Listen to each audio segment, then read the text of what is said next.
Chers amis, conclure une université de rentrée amène souvent au passage obligé d'un rappel de nos fondamentaux. Qui sommes-nous? Où souhaitons-nous aller? C'est vrai que nous sommes souvent confrontés au flux massif quotidien de l'actualité. Il faut parfois savoir redresser un peu la tête, recalculer son cap et penser à l'essentiel. Alors, qui sommes-nous? Nous sommes bien sûr les identitaires, une famille politique de pensée et d'action. Nous ne sommes pas libéraux, nous ne sommes pas socialistes. Nous avons aussi tourné le dos aux vieilles idéologies du XXe siècle. Nous ne sommes pas non plus de simples patriotes. Le patriotisme est un sentiment, rien qu'un sentiment. Or, souvent, le patriote est un réactionnaire dans le sens où il réagit à une action sans vraiment analyser les causes essentielles. C'est ainsi qu'on peut aimer la France et voter à gauche. C'est ainsi qu'on peut vouloir combattre l'immigration sincèrement et continuer à soutenir le discours de Nicolas Sarkozy. Alors, cette famille identitaire est tout entière rassemblée autour de nous. Alors, soyons clairs. Il peut y avoir en dehors de nous des gens qui se disent identitaires, parce que ça fait bien, parce qu'à court d'imagination, on tente de copier ce qui fonctionne, mais n'est pas identitaire qui veut et qui le prouve. Être identitaire, ce n'est pas ronchonner à 50 dans une salle parisienne sur, pêle-mêle, les marxistes, les libéraux, les musulmans, les traîtres. Être identitaire, ce n'est pas non plus se déguiser 2 fois par an pour aller pendant 2 heures dans les rues avant de s'échanger des photos floutées sur Internet. Être identitaire, c'est une attitude de tous les jours, une volonté de chaque instant. C'est accepter de combattre à visage découvert, de manière décomplexée. C'est aussi accepter le risque et le sacrifice comme un honneur. Être identitaire, c'est aussi, sur le fond, avoir dépassé les égoïsmes nationaux et avoir conscience qu'en ce début du 3e millénaire, seule la communauté de civilisation prime. Il a pu exister à la fin de l'Empire romain des souverainistes de leur homme seul, mais ils ont disparu sans comprendre le monde qui se crée autour d'eux.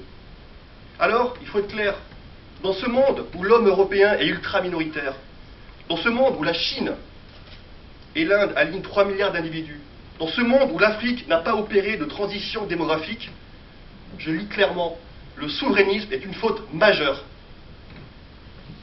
Car pour sauver la France, pour transmettre l'essence de sa culture particulière, il faut, pour moi, plus d'Europe.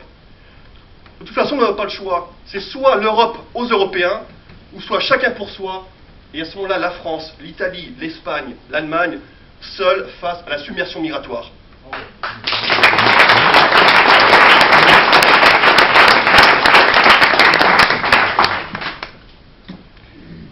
Alors je disais, oui, il faut plus d'Europe.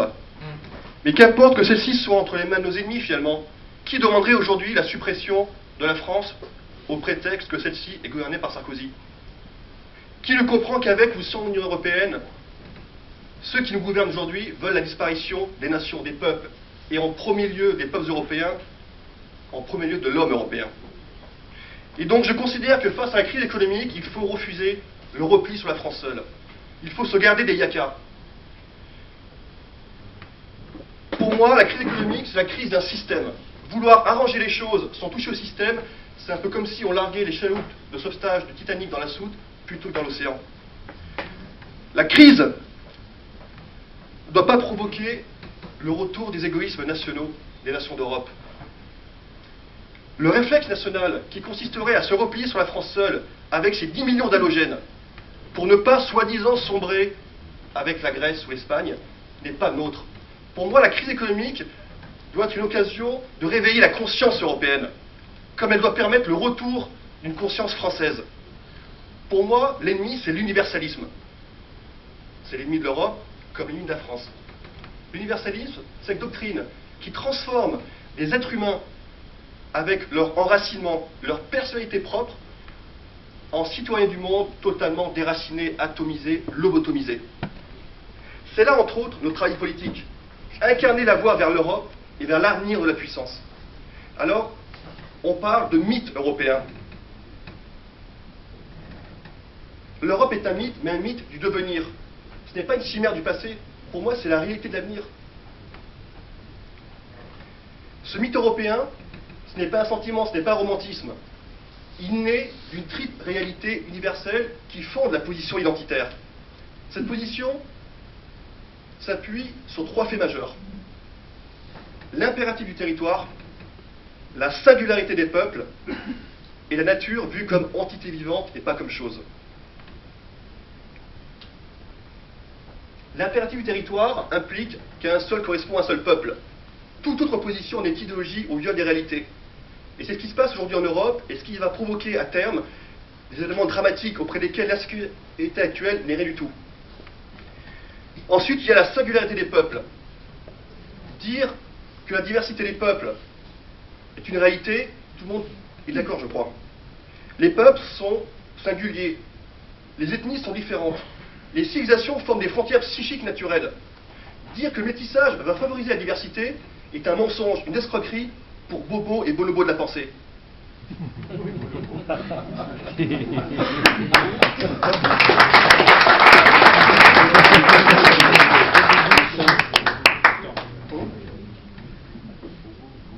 J'ai parlé de l'impératif du territoire, la singularité des peuples.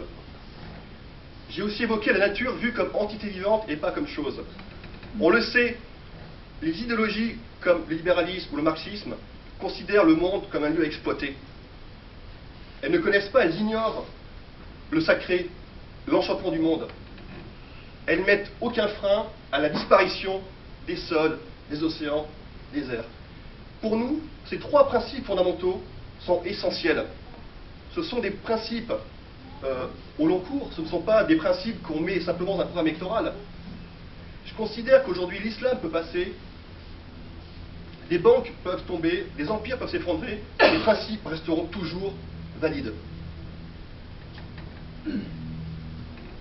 Alors, dans le contexte de risque de haute intensité de ce début du siècle, notre mission est maintenant de nous préparer au mieux pour y faire face et pour triompher. Et c'est le maintenant, où souhaitons-nous aller? J'ai souvent dit, le mouvement identitaire, ce n'est pas un parti politique. Le parti, c'est le bloc. C'est une vitrine, un outil pour aller aux élections. C'est une étiquette, un moyen parmi d'autres. Mais à côté du bloc, il y a des structures politiques locales bien implantées, comme Nissa Robella, la Ligue du Midi, Jeune Bretagne. Il y a aussi tout le réseau des maisons de l'identité. Il y a aussi tous les projets associatifs. Il y a aussi tous les groupes de jeunes identitaires, tous ces blogs, tous ces outils de réinformation comme Novopresse. C'est ça le mouvement identitaire.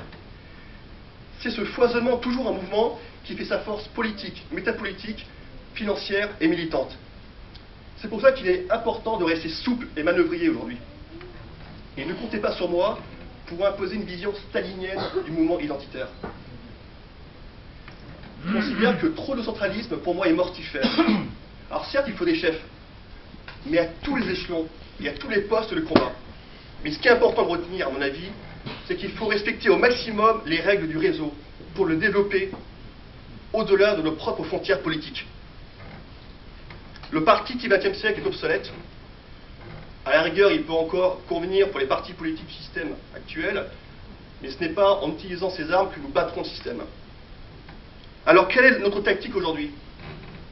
Plusieurs axes. Vous faire connaître toujours davantage. Il ne faut pas se leurrer aujourd'hui. Notre taux de notoriété est encore assez faible. La majorité de nos concitoyens ne connaissent pas encore. Et donc se faire connaître, ça passe notamment par Internet. Mais encore faut-il alimenter la toile en faits, en actions, en victoire.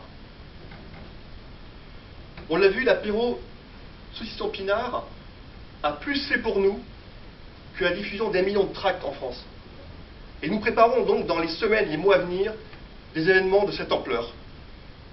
Vous en saurez bientôt plus. Ensuite, autre objectif, c'est augmenter notre puissance de feu financière. Nous sommes passés en 2 ans des finances d'un groupe régional aux finances d'un petit parti national. Et le meilleur reste à venir. Mais comprenez bien une chose, c'est que sans argent, nous pourrons développer la communauté militante apte à faire face aux combats politiques et non politiques d'ailleurs qui nous guettent aujourd'hui. Et enfin, autre objectif essentiel pour moi, c'est développer cette communauté, à la fois numériquement, mais aussi sectoriellement. Nous avons des maisons d'identité, il en faut plus. Nous sommes en train de créer des fédérations du bloc identitaire partout en France, il faut les renforcer. Nous venons de créer une maison d'édition. Nous devons créer des écoles de vacances pour nos enfants. Nous devons créer des zones de libération, des zones libérées, des zones identitaires. Voilà quelques-uns de nos buts de guerre politique. Ils sont à l'échelle d'une génération, mais il faut savoir réagir vite, dans l'urgence, et surtout penser au cycle long. Et c'est dans ce contexte que nous avons placé nos candidatures à la présidentielle. Alors, Arnaud a expliqué les raisons pour lesquelles nous stoppons la campagne. Je ne vais pas y revenir, mais j'aimerais simplement dire que nous allons sortir de cette campagne comme nous y sommes entrés. C'est-à-dire que la position du mouvement identitaire sera déterminée à partir d'une consultation des adhérents. Sous 2 mois, chacun d'entre vous pourra s'exprimer, donner son avis. Abstention, pas de consigne de vote, vote blanc, appel à voter pour tel ou tel candidat. Chaque position peut offrir un intérêt particulier. Donc je ne vais pas préjuger du résultat aujourd'hui, et donc c'est la raison pour laquelle vous ne connaîtrez pas ma position personnelle aujourd'hui, mais que les choses soient claires. Quelle que soit la position majoritaire du mouvement, nous ne changerons pas un seul atome de l'ADN identitaire.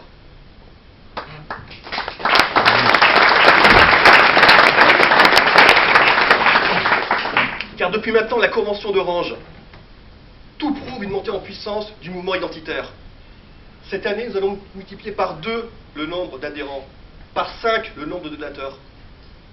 Certes, il reste beaucoup à faire, mais ce que nous avons réussi à créer, dans des conditions parfois inouïes, difficiles, compliquées, prouve que nous sommes sur la bonne voie et que nous pouvons aller très très loin.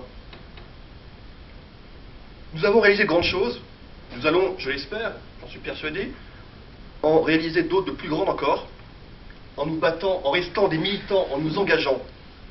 Et face à ceux qui aujourd'hui disent « tout est foutu », nous répondons « tout est en train de se faire ». Il faut donc au maximum respecter l'esprit de camaraderie, rester soudés dans l'épreuve, joyeux dans le combat.